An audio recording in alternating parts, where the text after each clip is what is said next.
Hello and welcome. I am Raziel, and so today, as part of the Skulls weekend, I'm going to review a Warhammer game, a video game, obviously. And what else I'm going to do is I'm going to do one tomorrow and one the next day. And I just want to talk about these because I wanted to get into video games anyway, and this is a good way to jump into it. So, first things first, I want to make this clear. Games Workshop games, when they get made into video games, for the most part, aren't very good. They aren't great games, they're mostly mid. I said mostly, which means not all. There are a few outliers there, such as Dawn of War. Now, Dawn of War is fantastic. And today, I'm going to talk about one of the actual good games, one of the fun games. And it is good. And I mean good, not just good because I'm a Games Workshop, I'm a Warhammer fan, and therefore I like this game, such as Space Marine 2, which is a very mid game. We'll talk about Boltgun. Boltgun is a 1980s retro style boomer shooter, and you play as John Space Marine. I don't know his name, I don't care, it's not important. There is a plot of sorts. It again isn't important. So this is what makes this game kind of good, because there is a plot. I actually don't really pay attention because it's all in written stuff, and I just want to get ahead and kill everything in between.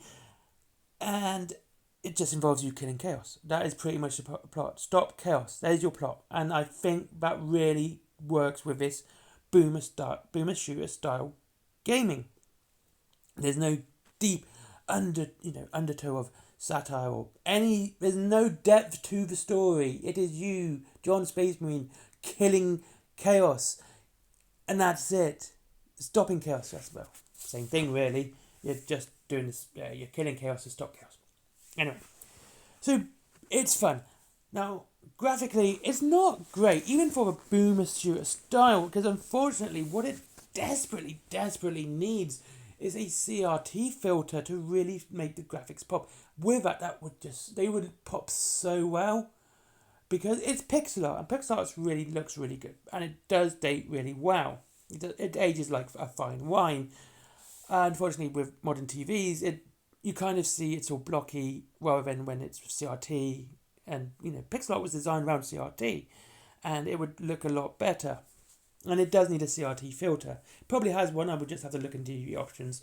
But if you're like me and you just want to jump into the game, yeah, that is a bit of a letdown, but it does look good. It looks the part for a boomer shooter, and it does its pixel art very, very well. I cannot disagree with it, argue against it. It's very well done, but it does need a CRT filter. And gameplay, well, no, the game is kind of interesting because it's basically you are just moving forward, shooting chaos demons, cultists, space marines. That's it. That's the gameplay. The shooting's great. It feels nice and meaty. It feels like you're actually firing something big. The gun sounds amazing.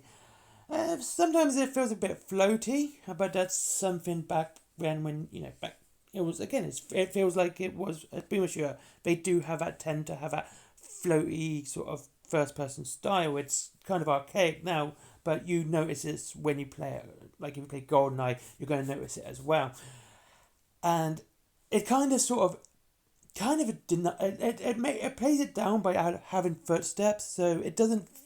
So when it feels a bit floaty, it doesn't seem so floaty because you can hear your footsteps. And you have your weapons, which are your bolt gun, you have your Space Marine weapons. And honestly, you wouldn't really go much out of a bolt gun because it's such a fantastic weapon in this game. Shotgun, plasma gun, melter gun, all the weapons that you'd expect to see in a Space Marine game. Okay?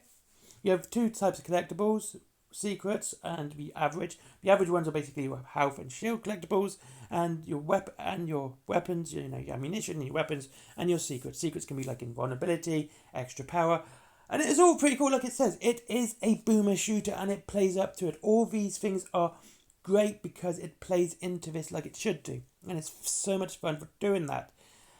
And I've got to say, it's one of the best games I've played in a long time. And so, one of the things is, this game, in my opinion, and take it for what you will, is better than Space Marine 2, and for one reason alone. Now, what you're watching now is basically footage from the first mission. I'm not getting out the first mission, because I wanted to really prove this point and hammer this home. Space Marine 2 bad villains are so repetitive. It's the same over and over again. Boltgun doesn't have that problem. Like I said, this is the first mission. This is like the 4th level. I think I can only get up to 4th levels on this recording to kind of prove this point. You have Screamers, Flamers, Pink Horse, Blue Horse, Chaos Space Marines, Chaos Terminator Space Marines, Cultists, and Heretical Guard, different types of Cultists, Nurgle Toes, Nurglings. You have so much choice and variation of enemy in the first part alone. It's incredible how much you have. It's so good. It's just to have such a wide choice of enemies, and but every time you play it, it's going to feel a little bit different, even though it's always going to be the same. It's because just the enemy variety is so different. And I think that's what really makes this game, and I think that's what makes it so much fun to play. It's not an easy game, don't get me wrong, it's not easy at all. It's like I said, it is a boomer shooter, so it's not going to be easy, it's going to be difficult. And you're going to die a lot. I mean, I died a lot, so I'm going to project that onto you. And yeah, it's just one of those games. It's amazing to look at, it's amazing to play, it's such variation and such choice.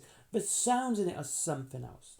The level designs, you go from these really large rooms and tight, big Gothic cathedrals, what Warhammer 40k is well known for, and then you can go into these really tight corridors, and when it's a big room, you can get lost, and I found myself getting lost several times when I'm playing this. And when it's in a tight room and it's a very enclosed corridor, it becomes a very tight corridor shooter. This mixture of both, from arena shooter to tight corridor shooter, works well. And you kind of know where you've been because there's going to be a pile of bodies from where you've been. The bodies don't despawn, which is kind of cool because it does show you where you've been. And you've got like the health and shield collectibles, which kind of guide you in the correct direction. There isn't any real hand holding here because once you've collected them, you've collected them. So if you get lost, you don't really have these things to really guide you. And you act as a guide for you where to go next. Same with like ammo and stuff like that. And I think that's a good way of doing it because it's not really holding your hand. It's just sort of like gently pushing you along to where you need to go. And there's lots of exploration because you've got secrets to discover, which, like I said, you have things like invincibility, extra power of your weapons. You have different ammo types for your Boltgun as well, which is, again, a lot of fun. This Boltgun is probably one of the best shooters you can play. It's pretty cheap at the moment. It's usually pretty cheap, but you're never going to spend a lot on this. And it's out on the Xbox Series X, the PS5, the Switch. I gotta get it on my Switch because I think this would be great to play on the go. And PC, it's so easy to get hold of it. It's usually quite cheap and it is a lot of fun to play. And yeah, Boltgun, definitely worth playing. It's no story to it. The graphics kind of need a CRT filter to really make them pop, but they're really good for what they're meant to be. There's just so much variation, so much great settings, and the music something else. The guns sound great and they feel great. It is a game which I think everyone should play at any time. It's just so good. Anyway, thank you very much for watching. I hope you enjoyed this video. I'll see you on the next one. Thank you very much. And if you're into wargaming or video games, you can go to Wayland Games down below for up to 20% off and free delivery after £20. There's also Forbidden Planet for comics, DVDs, mangas, and books and stuff like that. It's really cool stuff. There's my comics if you want to see Little Red Riding Hood go ham on some cyborg Lovecraftian werewolves, and my merchandise, t-shirt, cups, etc. There's Skyforge. Don't forget Skyforge, good friend of mine. I don't get paid for promoting him, but I do want to promote him because he's a mate and that's what I do. And finally, Patreon because business. Bye bye.